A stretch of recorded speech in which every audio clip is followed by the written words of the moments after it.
Hi everyone, I am talking about my makeup goals for 2015 in this video.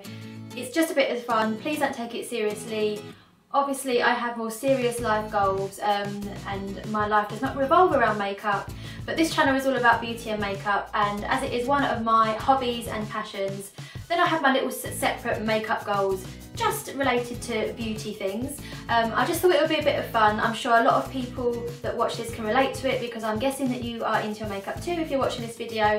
So if you share any of my makeup goals, or you have any of your own, or you have any advice on how I can reach some of these makeup goals, then please comment down below. I'd love to hear it. Don't forget to press the like button and subscribe whilst you're there. So anyway, let's start. So my first one is something that I really feel I should have been able to achieve in my 31 years of being on this planet, but I never ever have been able to do it, and that is a winged eyeliner. It's partly my fault. I get really frustrated and I can't be bothered to practice at it, so I probably haven't practiced quite enough, and I probably haven't really tried enough different types of eyeliners to give it a good go. I've tried a few different felt eyeliners. I've never really tried a proper liquid eyeliner, or not for many years, and I've never tried one of the gel pots. And I probably need to do a bit more research and watch some more videos or read some more blog posts about how to create the perfect winged eyeliner. Do link some below if you have any recommendations or if you've made one of your own.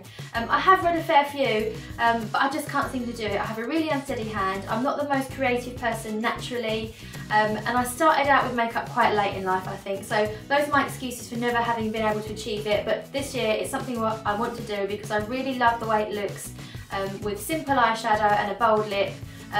Or with a really dramatic look for a night out. I just think it looks amazing, and I think it really makes the look of your whole makeup change, and I've never been able to quite achieve it, and that is my first goal for makeup this year. Another thing I'd like to do is find my perfect concealer. I have got lots of concealers that I do use and I would recommend, but I just don't feel like I found my holy grail concealer, and that's what I'd like to do. Obviously I need to try a few more, read some more reviews, watch some more YouTube videos and do a bit of research to find out which ones to try and therefore which ones may be perfect for me. I've got dry skin. Recently I've really needed a lot more coverage than I used to need, and I find that the ones that I've got either last well but don't give me the best coverage, or they have great coverage but don't last well, or they've got great coverage but are prone to creasing. Maybe it's my application methods, I don't know, but yeah, my holy grail concealer is something I would love to find this year.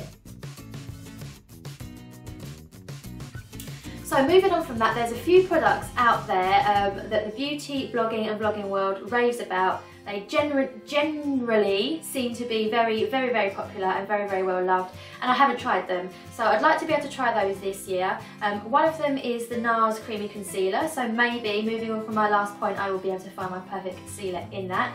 Never tried it. I haven't even been into a NARS counter and swatched it on my hand. I don't know why. I think it's because the price puts me off and I'm scared of falling in love with it and having to replace it again and again, because concealer is something that you tend to go through quite quickly, or I do anyway, compared to other makeup items. Also on the NARS subject, I still haven't tried NARS Sheer Glow. It sounds like my perfect foundation because, as I always mention, I've got dry skin, I like a dewy finish, but it's got a good coverage in it as well apparently. So yeah, haven't tried that yet either, and that's something I would love to get around to trying this year. And still on the foundation subject, another foundation that I have always heard good things about but never really thought it was something I needed is the Estee Lauder Double Wear foundation. The reason I never thought I really needed it is it's apparently such a high coverage foundation, and I was always on the light to medium coverage in terms of my needs and wants for foundation, but as I mentioned a few times already, my skin has been very problematic recently, and I now need something with a much more fuller coverage to give you a flawless look. And yeah, so the Estee Double Wear is something that apparently can do that, as well as last really long and not cake and not crack if you've got dry skin. So that's something that I think I'm going to have to try this year. But again, the price point is probably slightly off-putting, but if it ends up being your holy grail foundation that you use every day and you don't want to use anything else, then it's worth spending the money in my opinion. However, before I do that, I'm going to have to achieve this next goal, and that is to finish up some of my foundations. If you saw my drugstore foundation collection video where I did a little review of all the foundations that I own from the drugstore, you'll know that I have got quite a wide range of shades where I've done a lot of trial and error with different shades, and they're not all suitable for me unless I've got fake tan on. So I now have a collection of about 10 different foundations, 3 or 4 of which are ones that I use all the time, and the others are only when I have got some fake tan on. And I was looking at them the other day, looking at the bottles, and some of them last a year, some of them last 2 years. I know you can probably get away with using them for longer than that, but when you're putting something on your face every day, you want to know that it's hygienic and that it's not out of date, especially if you've got like sensitive or problematic skin. So my point is, I want to try and use up a lot of those foundations this year without having to throw them away, because that's wasteful. So whether that be by fake tanning more and wearing the foundations that I don't normally wear, or giving them away to people that have got a different kind of skin tone to me that might be able to use them every day so that they're not wasted. So that is something I want to do this year, and once I've done that, I can probably treat myself to a couple of those foundations that I've mentioned that I want to try. And finally, there are several brands out there in the makeup world that I have never tried before, not even one single makeup product from them, and they're brands that you hear about quite a lot if you read blogs or if you watch YouTube videos about makeup. They're brands that are mentioned all the time because generally speaking they seem to be very popular. 2 of them are high-end brands and 2 of them are drugstore brands. So first 2 I'll talk about are high-end. So Tom Ford is the first one. I have Tom Ford perfumes, well, I've got one at the moment, I've had them before and I love them. Never tried any of the makeup. It's probably one of the most expensive makeup brands I'm aware of, which is probably why, no, definitely why I haven't tried it. But their lipsticks and their eyeliners in particular are really, really popular and really raved about. I think their eyeliner is about 50 quid though, so hence my hesitation to buy it. But maybe if I save up some money or save some birthday money or something, I can treat myself to something from the Tom Ford range just to see what all the fuss is about. And the other range is Charlotte Tilbury. I love everything about the look of the Charlotte Tilbury. I follow her on Twitter and Instagram, and she seems like a really down-to-earth, hard-working, enthusiastic and passionate person. I know that sounds a bit silly to say that from following them on social media, but you can get a feel of what people are like sometimes from reading the things that they post about. I love the way the packaging looks. I love the way the counters look whenever you go in there, and the staff are always really, really helpful and friendly. I've just never bought anything from it, probably again because of the price, and I'm at that stage in my makeup collection now where there's definitely nothing I need. Anything I buy is definitely surplus to requirement. It's just something that I want and looks pretty.